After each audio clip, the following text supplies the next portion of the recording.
And if I was working 40 hours a week, I would make X amount of money. But if I went to work a lot of hours, like 70 hours a week, I would make more money, but then my expenses wouldn't go up. But by me living in a more expensive place, I can make more money. Sometimes you have to just stop thinking about the cheap part and think about how much money you're making and the time it takes you to make that money, okay? Jermaine, why do you still live in San Francisco? Why won't you just move? What up, YouTube? It's your boy Jermaine, and back with another video. This video, I thought I would answer a question that I receive quite often, and it's along the lines of, why do you still live in San Francisco if you can work anywhere? Like, why do you still live in such an expensive city? And there's actually a comment I want to respond to. Here it is. Jermaine, it's not just about what you pay but also what you earn and if you like the place. If there's nothing holding you back to SF, why not just relocate somewhere else to serve as your base in the US that will also enable you to do your thing, enjoy yourself, but still do it with less expenses? So, I've received a lot of questions along the lines like this one, and then this question, it turned into this thread, and a lot of people start to comment, and I thought I would just make a video talking about this. I thought this would be a good topic to talk about, because why do I live in San Francisco? There's actually a lot of reasons behind San Francisco. I totally get this comment, why won't I just move somewhere else in the US that's like cheaper, maybe someplace like Vegas or I guess Memphis, and why won't I just work there and not work in San Francisco and just work there and then continue to travel just like I normally do? And that sounds like that would work. That sounds like that would be a really good idea. That sounds like, wow, Jermaine, why won't you just do that? Doesn't that sound like a good idea? I actually have a friend from my hometown. He called me one day and he was like, look, man, what I think you should do is move here and, you know, have a house here and pay your taxes here, and, you know, you can save lots of money and then you can still travel and still do your own thing. And, you know, I was thinking to myself, yeah, that doesn't sound like a bad idea. But then I thought to myself, that actually sounds like a really bad idea. So from traveling around the world, one thing I've discovered is you typically fly into cities, and when you fly into cities, that's where all the action happens. Cities are typically the most expensive place to live. Cities are usually the place where people can make the most amount. Is when you go to the big city. You go to LA, you go to New York, you go to San Francisco, you typically make way more money going to these cities versus if you go to cities like Kansas City or Memphis, Tennessee, or you know, like St. Louis, like, you know, the smaller cities in the middle of the country. So, you know, the big cities are the best places to go. And traveling around the world, I noticed this, and I've also noticed this within the US at the same time. I could easily move back to my hometown, but the main reason why I won't move back to my hometown is, number one, expenses. You may wonder, you don't want to move back home because of expenses? That makes no sense. Yes, expenses. It's very cheap to live in my hometown. Since it's very cheap to live in my hometown, it's harder to make money in my hometown. Now, everybody wants to save money, okay? The biggest thing, like, everybody wants to save money. When I made this video a couple weeks ago talking about how much money I spend in San Francisco, a lot of people were calling me out, and a lot of people were saying, you know, you spend a lot of money on food. Like, you spend a lot of money on food. A lot of people did not call me out. A lot of people were just saying, you know, I spend way less and you can spend way less. Now, just because a place is expensive, never let that intimidate you. Usually, in expensive places, you can make more money. And one thing I've figured out, let's take my hometown for an example. Let's just take Memphis. Now, it's a lot difficult for me to be an entrepreneur, so I will probably have to have a job.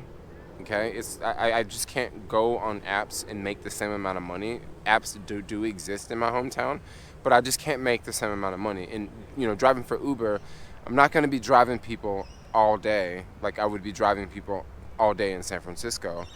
You know, maybe I would drive people in the morning, like going to work, rush hour, and, you know, during lunchtime, Uber Eats, it could be a couple deliveries there.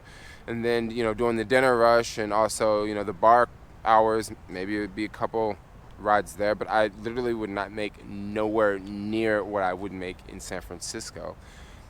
But once again, remember, Memphis is a whole lot cheaper than San Francisco. But sometimes you have to just stop thinking about the cheap part and think about how much money you're making and the time it takes you to make that money, okay? This is why I live in San Francisco. If I was living in my hometown, Memphis, and let's say that I was working a week, right? I worked 1 week, and within that week, I made $1,000. And if I was saving 20% of my income, I would only be saving $200. Okay, so it would take me 5 weeks to save $1,000 living in Memphis. So it would take me more than a month to save $1,000 if I was saving 20% of my income. Living in San Francisco, making $2,000 a week. Yes, rent costs more and food costs more. Living in San Francisco, making $2,000 a week, if I was saving 20% of my income, now I would be saving $400 a week. Now in 2.5 weeks, I could save $1,000. Okay, in 2.5 weeks, I could save $1,000 versus someone who is living in Memphis making $1,000. Okay, what could I do with that $1,000? I could invest more money quicker than someone who lived in Memphis. Okay, living in California, if I lived in California and if I had saved my money and bought a house, right, I would have to save a whole lot more money to put down for a down payment. If I wanted to buy like a $250,000 house, I would have to come up with 20% down payment. So that is about, and that was just like $50,000 I would have to come up with. In Memphis, if I wanted to buy a house, I would probably buy a house that's a little bit cheaper, maybe a house that costs $100,000, and I only need a $20,000 down payment. Okay, now let's use the same example. Let's say home values went up 20%. Well, if my house is worth $100,000 and my home values went up 20%, I'm only going to make $20,000 off my house. But if I have this house here and it's worth $250,000 and the home values went up by 20%, now I've made $50,000 off of my investment. So you literally make more money. There's also another factor, and don't get me wrong, you definitely spend more money, but let's talk about this other factor of how you can still make more money. Let's say you were in Memphis and you wanted to binge, like you want to work like crazy, okay? You would make more than $1,000 a week. Let's say you're in San Francisco and you wanted to binge and you wanted to work like crazy. You wanted to work all day and all night. You would definitely make more than $2,000. But what hasn't changed?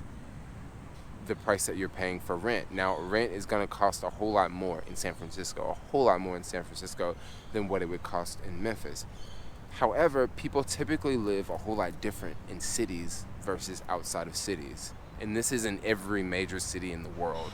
People in New York, most normal people in New York don't live in a lavish, large apartment. Most people live in smaller places and more confined type places. Yeah, you get what I'm saying. So if you were really, really looking hard, you could possibly find a cheaper place living in a very expensive city. You could find a really, really cheap place. Maybe a place that's not so nice. Maybe a place that's kind of crummy. But remember, at the end of the day, you can make more money and you can save more money and you can invest more money easier than someone who is living in a place that is more affordable and a place that's more cheaper. This is a big difference between living in a very expensive place and living in a very inexpensive place. Another big challenge I have living in a very expensive place versus in a cheap place is I like to travel a lot. One way I'm able to travel often is I live very close to two very large international airports. Me living in my hometown, Memphis, trying to find a super cheap flight going to Europe for like $300, believe me, that's not going to happen. Gosh, living in the Bay Area, living next to two large international airports, and there's multiple budget airlines flying to both of these airports, and there's tons of tourists flying from Europe and flying from Asia, and they're coming to California and they're flying to these two airports. This makes flights so much cheaper leaving the US. This makes flights super cheap leaving the US. If I was flying out of my hometown, there's no way I would find $300 flights going to Europe. Probably the cheapest I would find, would maybe $700 and maybe $600. And I wouldn't have as many options of destinations that I could get super cheap flights leaving the US going to Europe. Like mainly the super cheap flights that I found from Memphis going to Europe, and I mean super cheap, like $600 and $700, they're only going to London, meaning that I would have to like fly to London and then fly from London to go wherever else I want to go. One cool thing about living in the Bay Area, there's multiple locations where I can go. I could fly to Stockholm, Barcelona, Rome, London, Paris. I mean, there's just like the list goes on and on and on. So that's another thing I look at is traveling and accessibility of leaving the country and also entering the country. Like, yeah, Memphis would be tough. Like, I would literally have to book a flight from Memphis and go to California, and then book the flight from California going to Europe like I would normally do, because the flights from Europe, the flights flying out of California going to Europe are actually cheaper than the flights flying from New York going to Europe. How is that? I got no idea, but yeah, like they're literally cheaper flying from the west coast of America versus the east coast of America. And the east coast of America is like hours closer. Like, yeah, I don't get it. Like, I don't work for an airlines. I just fly on planes all the time. There's other reasons why I love living in San Francisco and New York, like big cities that are usually more expensive. There's usually a lot more things going on. When things happen, like they happen in cities first. Like San Francisco, so many apps started off in San Francisco first. Like, I'm able to live a completely different life living in San Francisco than I can live if I lived in my hometown, because I can literally travel all the time, go back home, work for a couple months, travel again, go back home, work for a couple months, travel again. Like, I can literally do this all the time. I'm not stuck like having a job. And in my hometown, yeah, you can be self-employed, but it's just nothing like being self-employed in the city. Like, it's just nothing like it. When you're in the city, there's just way more options. When it comes to food, oh my gosh, there's so many options. When it comes to, shopping, it's really easy to jump on a skateboard and just go downtown in San Francisco and just go to this place and then go to that place and just go to this place and then go to that place and go to this place and go to that place.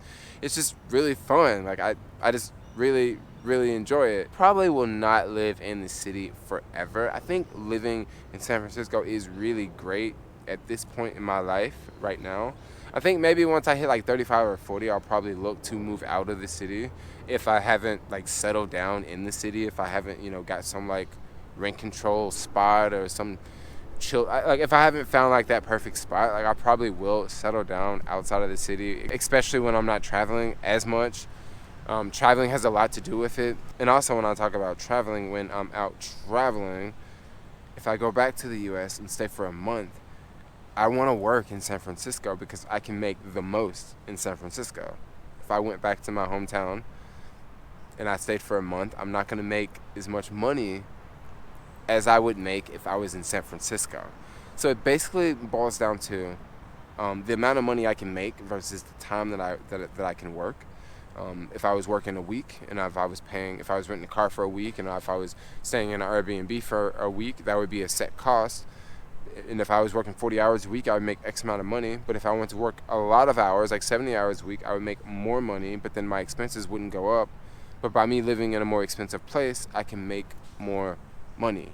Like, just when you live in a more expensive place, there's just more, there's just different benefits when it comes to jobs and when it comes to working and when it comes to opportunities.